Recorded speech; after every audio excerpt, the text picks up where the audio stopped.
You know what I hate? No, silly, it's not a vulnerable minority group. I hate it when I leave a game unfinished. The sense of shame I feel when I abandon a game is brutal. It makes me feel like a failure, like I'll never amount to anything. How dare I think my existence has worth when I can't even manage to beat a simple video game? My ancestors did not work as chimney sweeps from the age of 6 just for me to end up being so weak! It's an embarrassment! I might be exaggerating a bit, but I just don't like it when I can't beat a game for whatever reason it may be. Sometimes I do have a good reason for it.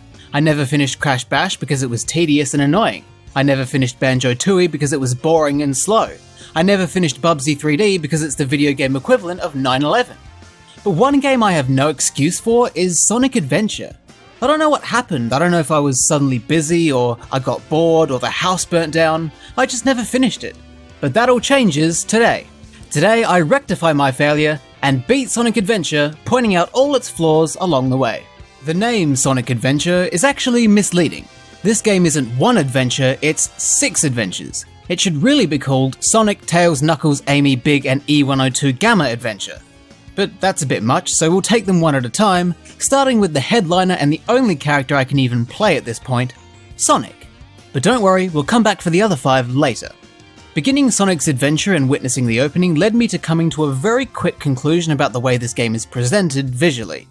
The game looks a bit dodgy. I think the models for the main characters look pretty good, but the rest of the game has this really weird bootleg vibe to it.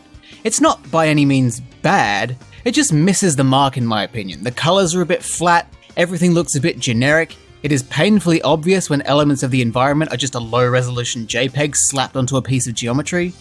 It needs a bit of work. I don't think visually this game has a lot of soul. But to act almost as a counterbalance, Sonic Adventure has a brilliant soundtrack. The game is flooded with catchy and memorable songs that elevate the presentation to a pretty solid standard. Sonic Adventure is like a ghoul with the voice of an angel. But back to the game. Sonic Adventure works like this. You play as a character. This character depends on who you chose on the character select screen. Now I understand that that's very complicated and difficult to process, but try and stay with me here. Each character's story has a certain number of action stages, which are standard levels, that can be accessed through the adventure fields, this game's equivalent of hub worlds, and there will also be some boss fights sprinkled in throughout.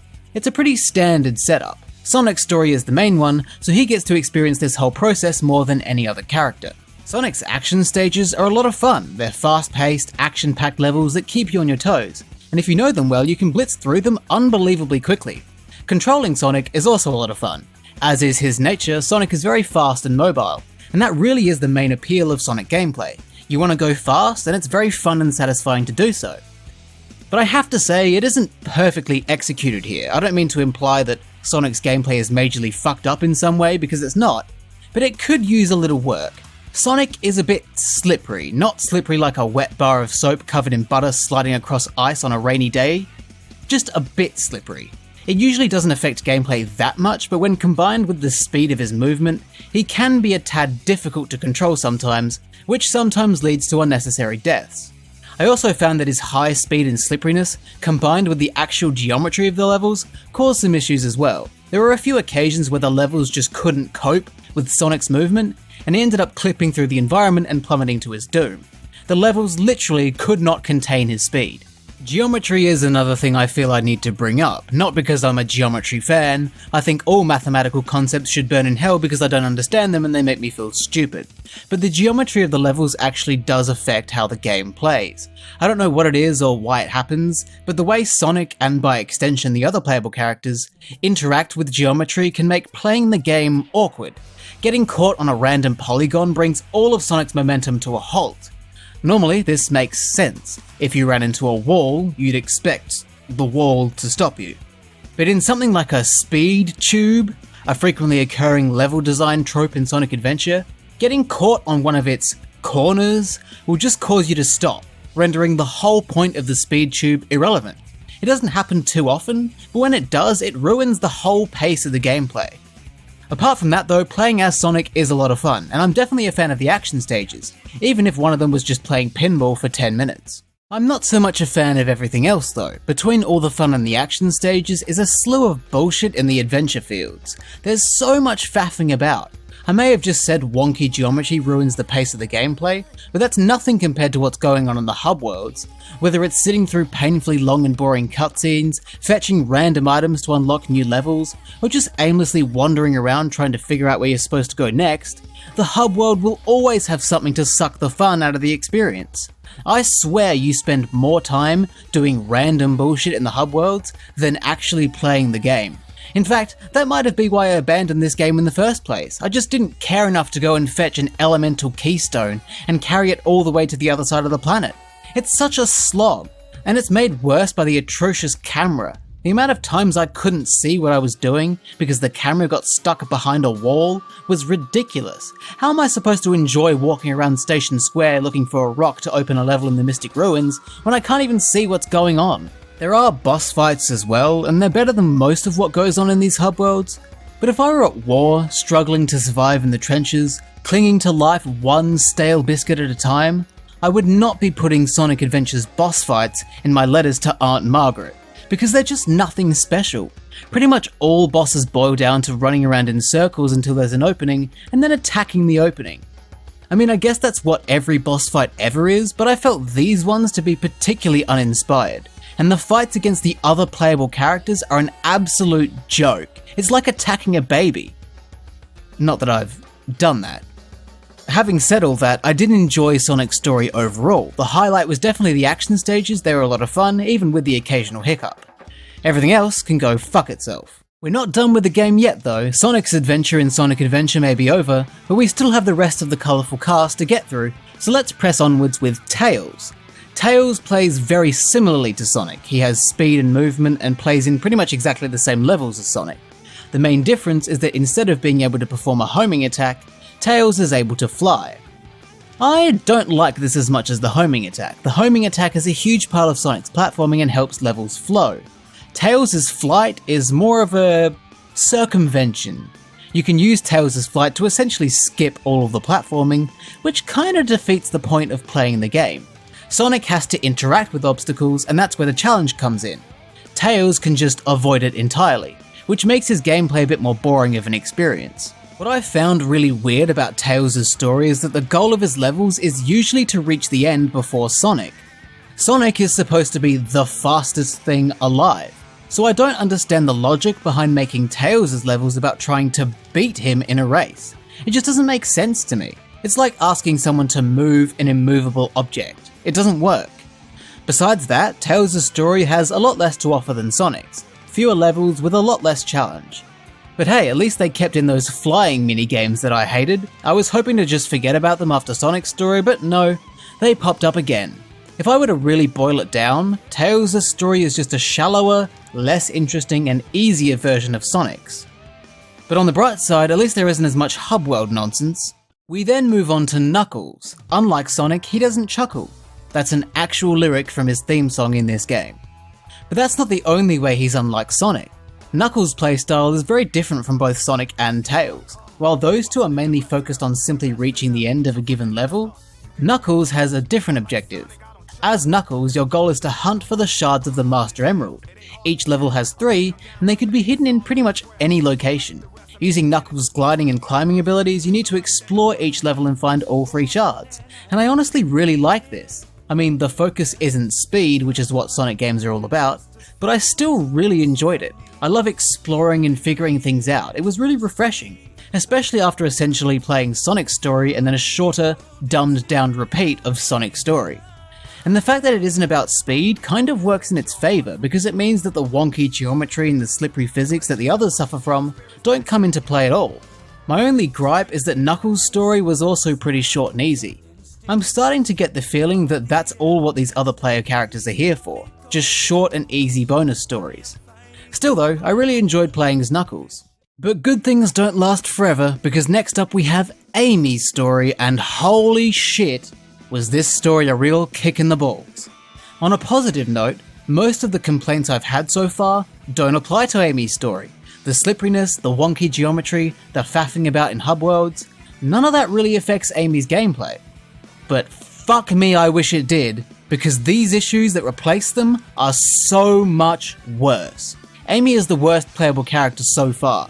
She's incredibly slow and clunky, and her gameplay is unbelievably boring. The most exciting thing she did is when I accidentally did a flip that I had no idea how to replicate. It was such a slog, and even though it was the shortest story in the whole game with only 3 levels, it felt like it took forever.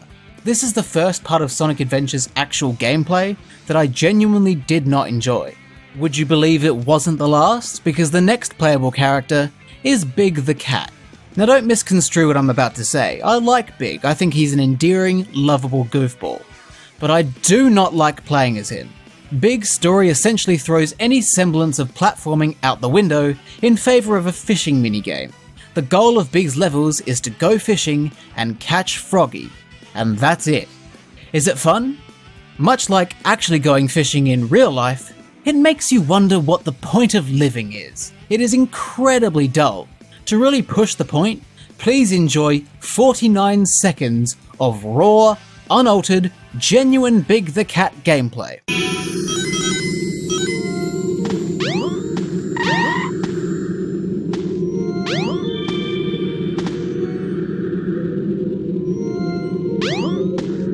Use the boulders to break the ice.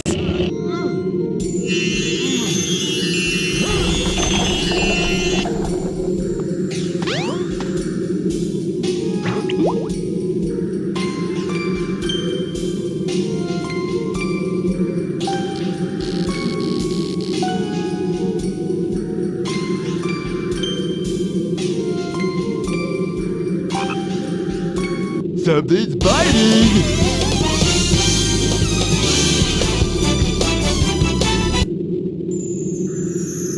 Oh, now what am I gonna do? Wow, what a rush! Doesn't that make you just want to rub one out? Especially underwhelming seeing as right before this, when I was actually trying to do some platforming and explore the level, this game's whack-ass geometry and physics caused me to clip underground and get stuck under a frozen lake, which resulted in Big drowning. What a mess of a story this is. But at least it's more bearable than Amy's. Now that we're done with the vibrant fairy orgy of characters, we can move on to the one non-fairy character, E102 Gamma. Gamma, thank God, returns to actual platforming with his own spin. As Gamma, what you do is basically spam the shoot button, completely obliterating everything in his path. And admittedly, it is pretty fun. Simply locking onto a bunch of objects and blowing them up is very satisfying. Like all the other stories, it does reuse levels, but the elements within them are different enough to keep it interesting.